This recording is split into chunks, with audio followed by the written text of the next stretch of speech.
드디어 기다리던 선공개 영상이 올라왔습니다. 그런데 선공개 영상 보면서 장태수의 멘트에 순간 울컥했는데요. 하빈이가 정말로 아빠한테 듣고 싶었던 말이 아니었을까 싶습니다. 장태수는 조사실에서 하빈이와 대면을 하는데요. 하빈은 여전히 장태수에게 벽을 세우고 있죠. 이 장면은 장태수가 하빈의 노트북에 있던 캐릭터 분석 파일을 본 이후 장면인 듯한데요. 하빈 또한 이 사실을 알고 있는 듯 보이죠. 이어진 대화에서 하빈은 뭐가 궁금하냐며 여전히 냉랭한 목소리로 말하는데요. 수연이 어떻게 죽였는지 궁금하냐고 장태수에게 물어보죠. 아빠를 어떻게 이용할 계획이었는지도 알려줄까라며 여전히 공격적이고 날선 반응을 보이는데요. 하지만 그에게 돌아온 답변은 전혀 예상치 못했던 말입니다. 바로 하빈아 정말 힘들었지라고 말하는데요. 이어서 사람들이 너 그렇게 보는 거 말이야 라고 말하죠. 하빈이에게 힘들었지라는 이 말 한마디 좀 더 일찍 해줬다면 얼마나 좋았을까요? 모두가 색안경을 끼고 보더라도 부모만큼은 그러지 말았어야 하는데 정말 아쉬운 대목이죠. 하빈이 입장에서는 세상에 자신 혼자라고 느끼지 않았을까 싶습니다. 장태수는 너 아니라는 거 증명하고 범인 찾을 거라고 말하는데요. 이제야 온전히 장태수가 하빈을 믿는 것으로 보이죠. 두 사람의 대화를 조사실 밖에서 지켜보던 이경장은 장태수를 향해 또다시 날선 반응을 보이는데요. 장하빈이 이수현을 못 봤다는 말 정말 믿냐는 것이죠. 이에 장태수는 하빈이는 평범하지 않은 아이라고 말합니다. 그래서 자신도 윤지수도 하빈을 의심했고 결국 윤지수는 해서는 안 될 선택을 했다라고 말하죠. 이 와중에도 이경장은 그걸 다 알면서 팀장님 행동이 윤지수 씨와 다를 게 뭐냐며 거침없이 발언을 쏟아내는데요. 이건 선을 많이 넘는 행동이 아닌가 싶습니다. 이경장은 명확한 물증도 없이 세 사람의 위치가 같은 곳에 있었다는 이유로 하빈이가 수연이를 죽였다고 단정지어버린 것이죠. 그런데 이 말은 정말 통쾌하게 들리는데요. 역시 유능한 프로파일러는 다른가 봅니다. 장태수는 이경장에게 하빈이 정말 범인이라고 확신하냐는 것이죠. 그러자 이경장은 1초의 망설임도 없이 네라고 대답하는데요. 이에 장태수는 그럼 하빈이 의심해도 된다고 하죠. 그리고 이 말을 덧붙이는데요. 이경장의 그 확신부터 의심해보라는 말입니다. 우리 모두는 내가 믿고 있는 것이 진실이라고 믿고 있지만 시간이 지나고 보면 생각보다 틀린 것이 많음을 느끼는데요. 왜냐하면 사람은 내가 보는 대로 믿기 때문이죠. 또 우리 뇌는 내가 생각하는 대로 행동하기 때문입니다. 우리가 인간관계에서 소통의 어려움을 겪는 것도 지나친 자기 확신 때문인 경우가 많은데요. 이 드라마에서 이경장 캐릭터는 아무리 배워가는 과정이라 하더라도 프로파일러로서 낙점으로 보입니다. 물론 이걸 계기로 일부 바뀔 수는 있을 텐데요. 업무 미숙으로 인해 발생하는 실수는 여러 번 반복하다 보면 잘할 수 있게 됩니다. 문제는 우리 주변을 돌아봐도 사람들의 뇌구조는 쉽게 변하지 않는 듯 보이는데요. 특히 경찰이 직업이라면 한 사람의 인생을 망칠 수도 있기에 유연한 사고는 무엇보다 필요한 덕목 중 하나가 아닐까 싶습니다. 9화에서 구경장이 기존 회차에서 보이던 모습과는 다른 모습을 보였었는데요. 경찰로서 부적절한 행동이 아니냐라는 의견들도 많았습니다. 물론 10화에서 구경장이 김성희와 도윤이를 왜 보호하려 했는지 그 이유에 대해서 밝혀질 것 같은데요. 분명 작가의 어떤 의도가 있었을 것으로 보이죠. 이경장과 비교하면 구경장이 나을 수 있다는 생각이 드는데요.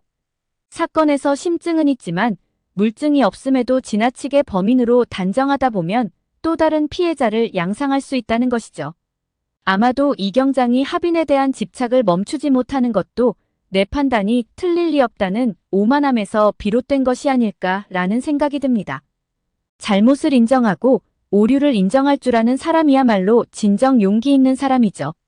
흔히들 이런 말들을 하는데요. 10명의 범인을 놓치더라도 한 명의 억울한 사람은 만들지 말아야 한다는 것입니다. 내가 그 억울한 당사자가 된다고 한다면 정말 끔찍한 상황이 아닐 수 없죠. 2000년에 세상을 떠들썩하게 했던 약촌 오거리 사건은 유명한데요. 당시 15살이던 배달기사가 택시기사가 숨져 있는 것을 목격하고 신고를 했는데요. 오히려 범죄자로 몰리며 10년형을 선고받고 복역했습니다. 10년 만기 출소 후 2016년에 재심을 통해 결국 무죄 선고를 받았는데요. 그가 거짓 자백을 할 수밖에 없었던 이유에 대해서 그는 이렇게 말했었죠. 검판사 누구도 제 말을 믿어주지 않았다는 것입니다. 결국 내가 살 수 있는 유일한 방법은 거짓 자백뿐이었다는 것이죠. 지나친 자기 확신은 수사관으로서는 가장 경계해야 하는 부분이 아닌가 싶습니다. 장태수도 이제 온전히 하빈을 믿는 것으로 보이는데요. 그렇다면 정말 하빈이 범인이 아닌 건 맞는 걸까요? 일부 시청자분들은 여전히 의심스러울 것입니다. 장하빈 노트북에서는 가출 패마이들과 자신을 수사할 거라고 예상되는 경찰들의 캐릭터를 분석한 파일이 나왔는데요. 이 장면을 두고 장태수와 이경장의 의견은 엇갈리는 것으로 보이죠. 이경장은 장하빈의 파일을 보고 그가 범인이라고 오히려 심증을 굳힌 듯 보이는데요. 장하빈은 오랜 시간에 걸쳐 그들의 일거수일투족을 감시하면서 가족관계까지 다 파악한 상태였죠. 이렇게 치밀하게 분석한 것으로 보아 그의 목적은 단 하나라고 생각한 것입니다. 자신의 범행을 목격한 이들을 찾아내 죽이려 했다는 것이죠. 반면 장태수가 하빈이 범인이 아니라고 믿게 된 결정적 증거 또한 이 파일이 아니었나 싶습니다. 그 파일 안에는 당시 9살이던 하빈이의 상처받은 마음이 고스란히 적혀 있는데요. 그리고 모두가 궁금해했던 하준이가 죽던 과정이 상세히 적혀 있었습니다. 일부에서는 사고가 아니라 하빈이나 장태수에게 원한이 있는 누군가가 죽인 것이 아니냐라는 의견들도 많았었죠. 하지만 하빈이 기록해놓은 파일을 보면 하준은 발을 헛디뎌 굴러떨어진 것으로 보입니다. 하빈은 갑작스런 동생 사고에 엄청난 충격을 받은 것으로 보이는데요. 그리고 떨어지는 동생을 잡지 못한 죄책감에 시달린 것으로 보입니다. 자신의 팔이 좀만 길었더라면 하준이를 잡을 수도 있었을 텐데 라는 많이 안타까워하는 표현도 등장하는데요. 하지만 당시 하빈은 고작 9살에 불과했죠. 그 어떤 상황에도 대체 불가한 나이였던 것입니다. 그가 할 수 있는 유일한 행동은 동생을 안고 울부짖는 것뿐이었죠. 첫 화에서 하준이 죽음 이후 하빈의 피 묻은 원피스는 굉장히 강렬하게 다가왔는데요. 그가 범인이라고 유도하기 위한 설정으로 보였죠. 장태수는 프로파일러임에도 하빈의 피 묻은 원피스 하나로 모든 상황을 정리해버린 것인데요. 평범하지 않은 9살 하빈이를 범인으로 만들어버렸죠. 하빈이가 작성한 파일에도 이런 문구가 나옵니다.